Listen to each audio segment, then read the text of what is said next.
প্রথমেই উপস্থিত শিক্ষকবৃন্দ, আইআইটির বড় ছোট ভাই আপুরা, সবাইকে ভ্যালেন্টাইন্স ডে শুভেচ্ছা। সবাই খুব সুন্দর আজকে শাড়ি, মেয়েরা লাল শাড়ি, ছেলেরা লাল পাঞ্জাবি পরে আসছে, খুবই ভালো লাগতেছে দেখতে, খুবই সুন্দর একটা দৃশ্য। আচ্ছা, আমাকে বলা হয়েছে আজকে আমার 4 বছরের স্মৃতি নিয়ে কিছু কথা বলার জন্য।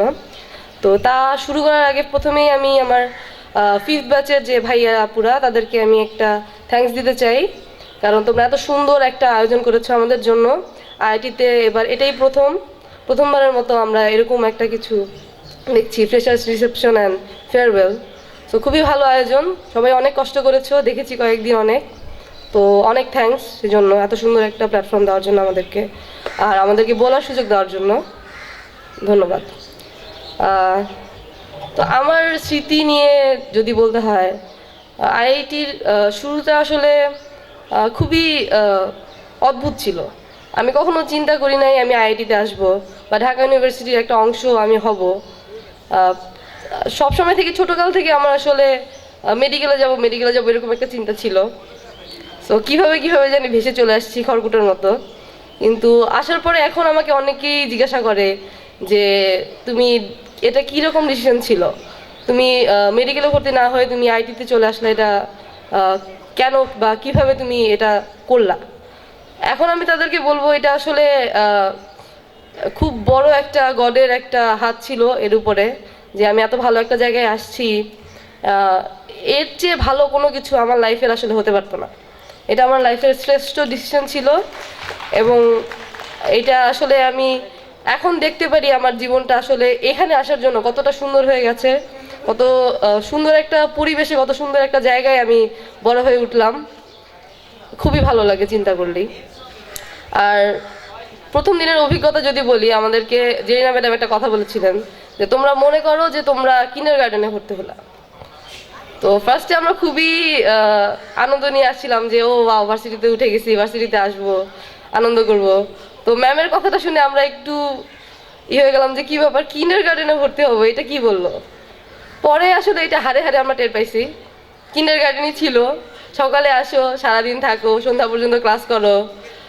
আমার সাথে অন্যান্য ডিপার্টমেন্টে সবাইকে দেখলাম সারাদিন টিএসসিতে বা সারাদিন বাইরে ঘোরাঘুরি করতেছে, আর আমরা সারাদিন ক্লাসে। কিন্তু পরে আমার কাছে মনে হতো এইটা আসলে এই ক্লাসগুলো যে করলাম, টিচারগুলোর সাথে যে সময়গুলো কাটালাম, এইটাও আসলে অন্যরা এই জিনিসটা বুঝতে পারে না। আমাদের ক্লাসগুলো খুবই ইন্টারেস্টিং ক্লাস বলতে হবে।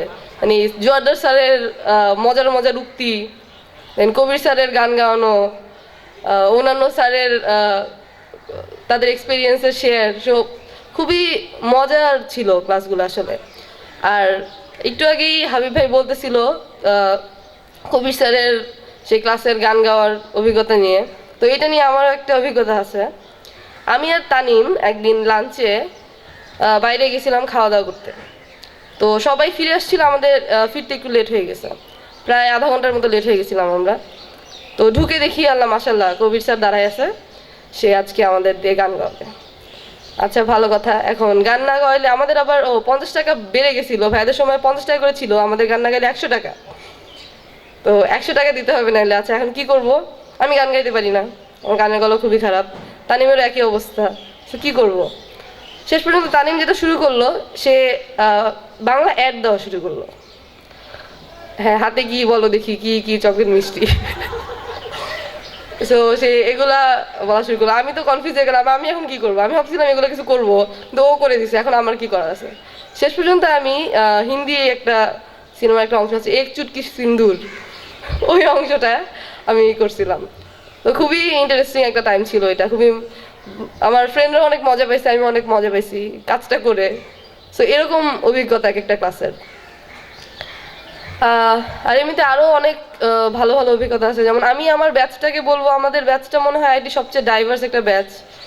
এক একজনের মাথায় যে কি আছে এটা তারা ছাড়া আর কেউ জানে না, কেউ কারো মতো না। সবাই বিভিন্ন দিকে বিভিন্নভাবে ঝুঁকে আছে।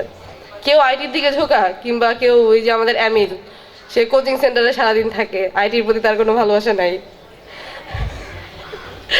তারপরে আরিফ সারাদিন রাজনীতি নিয়ে ব্যস্ত, বিভিন্ন অনুষ্ঠান সভা সমিতি এগুলো করতে করতে তার দিন যায়। দেন তানিম, সাদিদ, মসি এরা তো ক্লাস বলতে তাদের চক্ষুশূল, তারা ক্লাসে আসবে না, তাদের ভালো লাগে না এগুলো করতে। আর আমি তাহমিদ আর মসি আমরা ছিলাম হচ্ছে আইটির কন্টেস্টেন্টস, প্রোগ্রামিং কন্টেস্টে যাইতাম, খাওয়া দাওয়া করতাম, ঘোরাঘুরি করতাম, চলে আসতাম।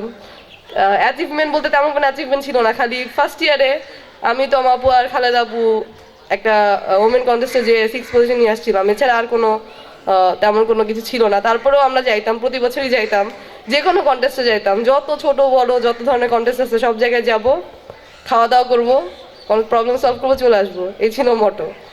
সো খুবই মজা ছিল ওই সময়টা। দেন ব্যাচের আরেকটা অংশ বলতে হবে, খুলনা ট্রিপ। খুলনা ট্রিপটা ছিল আমাদের খুবই আনন্দের একটা সময়। আমরা সবাই আইসিসিআইটির কনফারেন্সে গেছিলাম খুলনায়।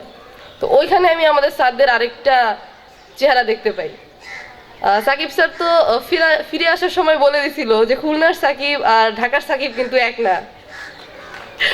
তো খুবই ভালো অভিজ্ঞতা ছিল ওখানে, রাস্তায় রাস্তায় ঘোরা, খাবারের অভাবে আমরা রাস্তায় রাস্তায় ঘুরছি, সব দোকানপাট বন্ধ, কোনো জায়গায় খাইতে পাই না, সবাই মিলে রাস্তায় রাস্তায় ঘুরে দোকান খুঁজছি কোথায় খাবো। দেন বিভিন্ন জায়গায় ঘুরতে যাওয়া, কনফারেন্স হলগুলো ছিল আমাদের ঘুমানোর জায়গা। আমরা সারা রাত কার্ড খেলতাম, আড্ডা মারতাম, আড্ডা মেরে কনফারেন্স হলে যখন সবাই প্রেজেন্টেশন দিত তখন আমরা ঘুমাই নিতাম। কার্ড খেলতাম অনেক, 29 খেলতাম ক্লাসে। তো ফার্স্ট ইয়ার সেকেন্ড ইয়ার আসলে আমি বলবো ক্লাসের চেয়ে 29 খেলাটাই বেশি হয়েছে। পরের দিকে কার্ড আনা নিষিদ্ধ হয়ে গেল আইটিতে, খুবই দুঃখের সময় ছিল এটা আমাদের জন্য, কার্ড খেলতে পারতেছি না। এরকম অনেক মজার মজার অভিজ্ঞতা আছে। আর জুনিয়রদের যদি কিছু বলতে হয় সেক্ষেত্রে আমি বলবো যে তোমরা আসলে খুবই লাকি, তোমরা এরকম একটা জায়গায় আসছো। তোমাদের লাইফটা আরো অনেক সুন্দর হবে, তোমরা দেখবা যত সামনে যাবা তখন তত তোমরা দেখবা যে তোমরা কত সুন্দর একটা সময় পার করে আসতেছো। আর আইআইটি নিয়ে যদি টেনশনে থাকো, চিন্তিত হওয়ার কিছুই নাই। ক্লাসের চাপ, প্রেশার, প্রেজেন্টেশনের প্রেশার, পরীক্ষার প্রেশার, এগুলো আসলে তোমার মনে থাকবে না। তুমি এখন তোমার কাছে মনে হচ্ছে আল্লাহ আমি তো এইসব প্রেশারের মধ্যেই আছি, তা না। পরে তুমি দেখবা তোমার কত ছোট ছোট ক্ষুদ্র ক্ষুদ্র আনন্দ তোমার লাইফে যোগ হয়েছে। সো এই চিন্তার আসলে কিছু নাই, তোমরা যেভাবে যাচ্ছ, ফ্লো যেভাবে যায় ফ্লোয়ের সাথে যাও, আনন্দ করো, এটাই বড় ব্যাপার। চিন্তিত হয়ে আনন্দগুলো মাটি করে দিও না, যত বেশি আনন্দ করবো তত বেশি মনে থাকবে ভবিষ্যতে। এই তো, আর এখন শেষ করে দিই, কথা আর বলার কিছু নাই। তো সবাইকে অনেক অনেক ধন্যবাদ এতক্ষণ সহ্য করার জন্য এতগুলো কথা। ওকে, থ্যাংক ইউ, বাই।